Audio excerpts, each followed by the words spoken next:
Greetings everyone. We are the students of the management batch of 2014 at NITI Mumbai. And through the course of these blogs, we will be taking you through the subjects of consumer behavior and marketing research. These subjects not only interest the marketeers in the industry, but also academia and ultimately students like us who want to delve deeper into these subjects. At the outset, I would like to thank Professor Dhume, under whose guidance we are pursuing this journey. So first of all, what's consumer behavior? Consumer behavior is the study of individuals, groups or organizations and the processes they use to select, secure and dispose of products, services, experiences or ideas to satisfy needs and the impacts that these processes have on the consumer and the society as a whole. It blends elements from psychology, sociology, social anthropology and economics. Let's look at it under various heads, namely black box model, information research, evaluation of alternatives, purchase decision and post-purchase evaluation. Now moving on to marketing research. Marketing research specifies the information required to address these issues, design the methods for collecting information, manages and implements the data collection process, analyzes the results and communicates the findings and the implications. Under marketing research, we look into marketing information, marketing segmentation and market trends. Now, consumer behavior is a study of individuals, groups or organizations and the process they use to select, secure and dispose of products, services, experiences or ideas to satisfy needs and the impact that these processes have on consumers and society. It blends elements from psychology, sociology, social anthropology and economics. It attempts to understand the decision-making processes of buyers both individually and in groups. It studies characteristics of individual consumers such as demographics and behavioral variables in an attempt to understand people's wants. It also tries to assess influences on the customers from groups such as family, friends, reference groups and society in general. So let's talk about the consumer behavior in details. It basically categorized into two parts, environmental factors and buyer's black box. Let's talk about environmental factors. It basically deals with in two things. One is how the product or the services is being marketed. That is the 4 P's. That is product, what is the specification of products, price, place and promotions. And another is an environmental situations where we can say that what is the economic factors of that particular place or the technological, political, cultural and demographic effects. Thanks, Mridul. Besides the environmental factors, we also consider the buyer's black box mechanisms, and which is divided into two basic columns like the buyer characteristics and the decision process. In the buyer characteristics, the things that which come into play is that the attitudes, motivation, perception, personality, lifestyle and the knowledge of the consumer. And based on these buyer characteristics, the organization decides on its decision processes like the problem recognition, information search, alternative evaluation search, purchase decisions and obviously post-purchase decisions as well. Well, after these two environmental factors and the buyer's black box, the other thing that comes into picture is the buyer's response. The buyer's response comprises of the product's choice, brand choice, dealer's choice and the purchase timing and lastly the purchase price. I'll be talking about information research. Once the consumer has recognized a problem, they search for information on products and services that can solve that problem. Consumers undertake both an internal memory and an external search.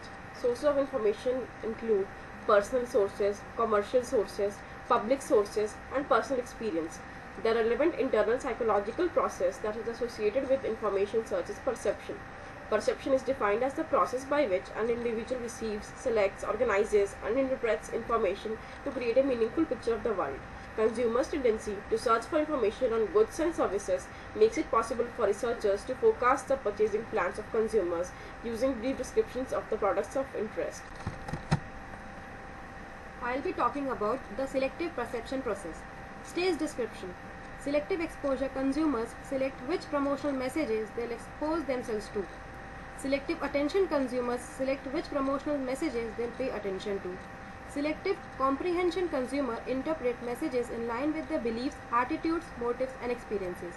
Selective retention. Consumers remember messages that are more meaningful or important to them.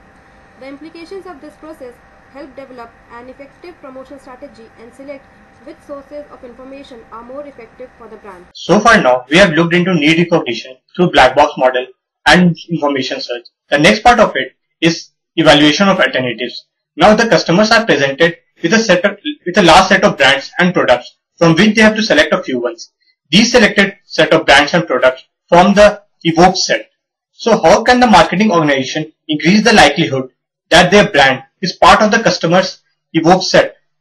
Now the customers evaluate these brands based on some criteria, which can be broadly divided into two types: objective criteria and subjective criteria. Objective criteria are like price, color, warranty, size, etc. While subjective criteria are like style, appearance, brand image, etc. Based on these criteria, they also look for its consequences, which can be both functional and psychological ones.